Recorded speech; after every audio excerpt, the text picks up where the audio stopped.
Hola, ¿qué tal? Les grabo este video para ver el tema de cantidades químicas. Vamos a usar la guía de trabajos prácticos, que ya saben, ya la tienen. Y en realidad voy a hacer dos videos cortitos en base a los PDFs que están cargados en el Classroom, ¿de acuerdo? Entonces, vamos a empezar. Lo primero que quiero que recuerden o que revisen es algo que ya habíamos hablado en la primera clase respecto de qué tan grande era un átomo. Y yo les decía que el átomo en realidad lo que más tiene es nada o lo que más tiene es vacío porque tiene un núcleo que concentra las partículas subatómicas que tienen mayor masa, que hemos dicho, como estamos viendo acá, el protón y el neutrón. En esa parte, en ese espacio muy reducido, se encuentra, digamos, la mayor proporción de la masa de cada átomo. Y después, en determinados lugares alrededor de ese núcleo, en lo que nosotros llamamos orbitales, que son lugares donde hay probabilidad de encontrar los electrones, van a encontrarse los electrones según diferentes configuraciones electrónicas que los que estuvimos trabajando hasta la clase pasada.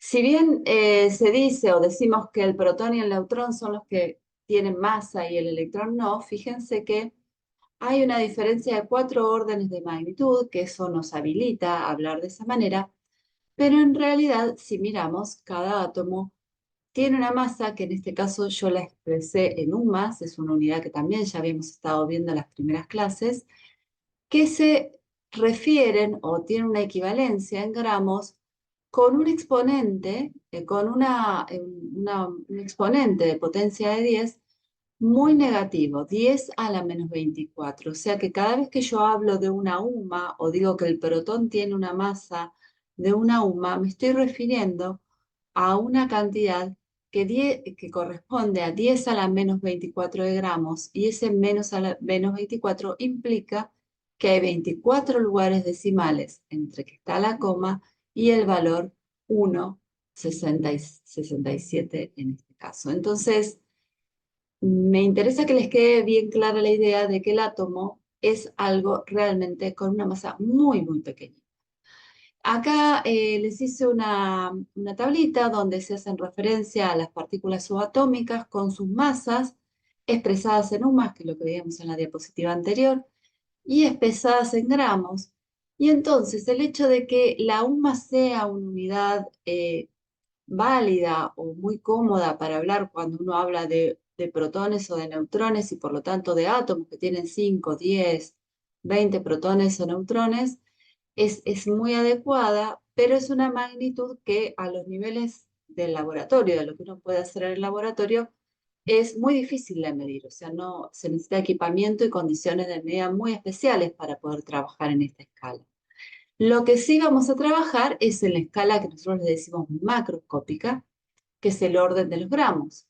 Pero si yo quiero medir las masas de las partículas subatómicas o las masas de átomos individuales, que serían las que están formadas por cantidades del orden de 20 protones o neutrones, fíjense que al expresar esas masas en gramos me quedan potencias, que yo les decía, muy negativas. Entonces, si bien es cierto que el 99,97% de la masa de un átomo está concentrada en su núcleo, aún ese número que parece algo grande se refiere a una magnitud muy pequeña, a muchos ceros en esa determinación explicada como masa en gramos. Entonces, para poder trabajar entre estas dos magnitudes, entre lo que pasa nosotros hablamos siempre de un nivel o universo microscópico, que sería hablar de átomos, un universo macroscópico, que sería lo que nosotros podemos manipular en el laboratorio, que sería hablar en gramos, surgen una serie de definiciones que van a ver que el ejercicio 1 les pide que hablen de estas definiciones. Francamente, yo se las pongo porque están en el ejercicio 1. Las pueden encontrar en cualquier libro, las pueden buscar en internet, no hay ningún problema porque son definiciones de tipo generales. Yo no me voy a dedicar a leerles todo esto, pero sí me interesa que hablemos de algo que es general en este caso, que se habla de la masa atómica, y entre estas dos definiciones, la palabra que a mí me interesa resaltar es que en un caso hablo de algo que es relativo y en otro caso hablo de algo que es absoluto.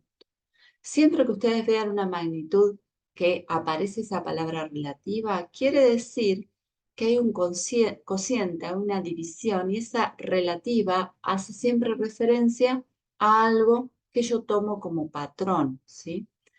Y por lo tanto, siempre que ustedes tengan algún índice o en alguna magnitud que aparezca esa palabra relativa, quiere decir que no tiene unidades. Cuando me refiero a un valor que es de tipo absoluto, sí necesito determinar exactamente ese valor, y ahí sí voy a tener unidades. En este caso voy a hablar de la masa relativa, y como es atómica va a ser de un átomo, mucho más frecuentemente mencionado como peso atómico. Ustedes saben que el peso y la masa son conceptos diferentes, pero cuando los usamos en el laboratorio, como hablamos de masas, pero para determinar las masas determinamos el peso con una balanza, y podemos usarlos como si fueran sinónimos. Van a ver que de acuerdo al libro que usen o al profesor con el que se encuentre, les va a parecer mejor hablar de masas, que es más correcto, o van a usar un concepto que es más común en el laboratorio, que es el concepto de peso. Yo no tengo problema, las dos cosas para mí no tienen diferenciación.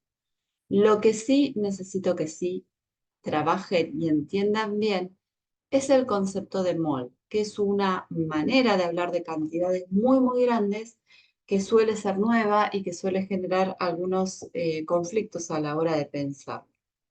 Cuando yo hablo de un mol, siempre voy a decir un mol de algo, ¿sí? Es una unidad. Lo más sencillo, desde mi punto de vista, para interpretarlo, es lo mismo que cuando uno habla de una docena. Si yo digo una docena, ustedes ya se imaginaron 12 y necesitan algo más, necesitan saber una docena de qué.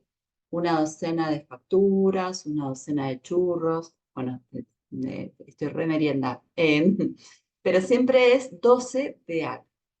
El mol es algo parecido. Me va a referir a un número, que es este número que yo les marqué acá, que se llama número de Avogadro y que normalmente se simboliza con una letra N mayúscula y un subíndice con una A mayúscula de Avogadro, que es el apellido de una persona. Eh, y este número lo que tiene de particular es que es 6,023 por 10 a la 23, o sea, es un número que tiene esa potencia de 10 a la 23. Así yo, como les decía, una docena de medialunas son 12 medialunas. Un mol de medialunas serían 6,023 por 10 a la 23 medialunas. Y ese 10 a la 23 es poner atrás del número 6 23 lugares decimales. Es un número enorme, enormísimo, gigante. Ahora le vamos a hacer algunas analogías para que se den una idea.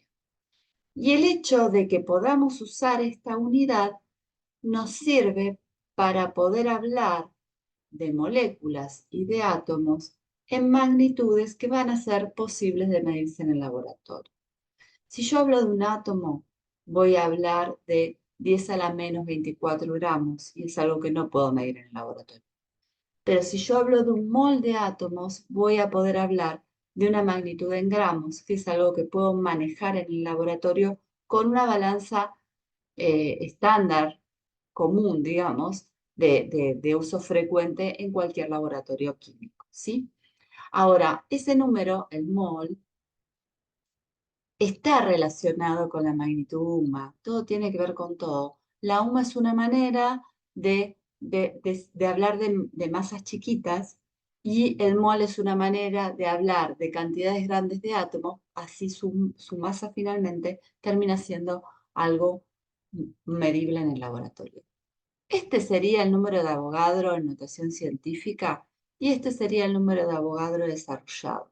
Y acá es donde vemos realmente la necesidad de trabajar con notación científica, porque si cada vez que yo tengo que hacer una cuentita en el laboratorio para preparar una solución de las más básicas, de las más comunes, tengo que andar trabajando con toda esta cantidad de ceros, realmente no es algo práctico. O sea, se dan cuenta que voy a andar contando cuántos ceros hay.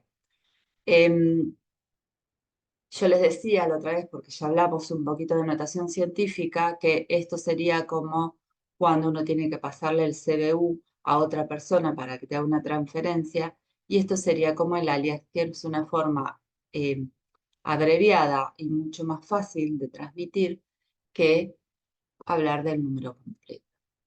Algunas ideas. Hay muchos videos en internet para hablar de lo que es un mol. Si quieren, si tienen un rato, lo pueden buscar. Em, no creo que sea algo necesario, no dediquen demasiado tiempo a eso porque, digamos, se pueden hacer la idea de distintas maneras. En material adicional hay un video que justamente habla de las dimensiones, desde el átomo hasta el universo, que está bastante claro y está bueno, si lo pueden mirar sería una buena idea. Y yo acá puse algunas ideas que saqué de internet respecto de lo que significa ese 10 a la 23, de lo que significa tener un número con tantos ceros atrás. De todos estos, de todas estas analogías, a mí la que más me impresiona es esta de acá. Porque dice, si se desparraman 6 por 10 a la 23 bolitas, bolitas de las canicas serían, depende de la zona que vengan, las bolitas de vidrio, sobre la superficie de la Tierra, o sea, sobre todo el planeta Tierra, se formaría una capa de casi 5 kilómetros de espesor. Acá en la ciudad de La Plata, 10 cuadras más o menos equivalen a 1 kilómetro, 50 cuadras son más o menos el tamaño de la ciudad de La Plata. Y entonces yo me imagino el tamaño de la ciudad de La Plata desde la superficie hacia arriba, todo cubierto con esas bolitas que tienen aproximadamente 1 centímetro, y me doy cuenta de la enormidad que significaría estar trabajando con una magnitud de 10 a la 23. Es ridículamente grande, pero es una manera necesaria cuando uno necesita hablar de átomos o hablar de moléculas. Eh, Otra manera de mirarlo es que todavía no pasó un mol de segundos desde el Big Bang hasta este momento, que digamos nos habla de lo pequeño que es el segundo respecto de la magnitud que queremos abarcar con esa palabra que es el mol. Que van a ver que nos vamos a amigar con esa palabra y la vamos a usar todo el tiempo. Hasta acá esta primera introducción. Van a tener ahora para hacer marcado un videíto que tengo grabado del 2020, donde se resuelve un ejercicio similar a este que les va a ayudar a seguir en la guía. Nos vemos en el próximo. Hasta luego.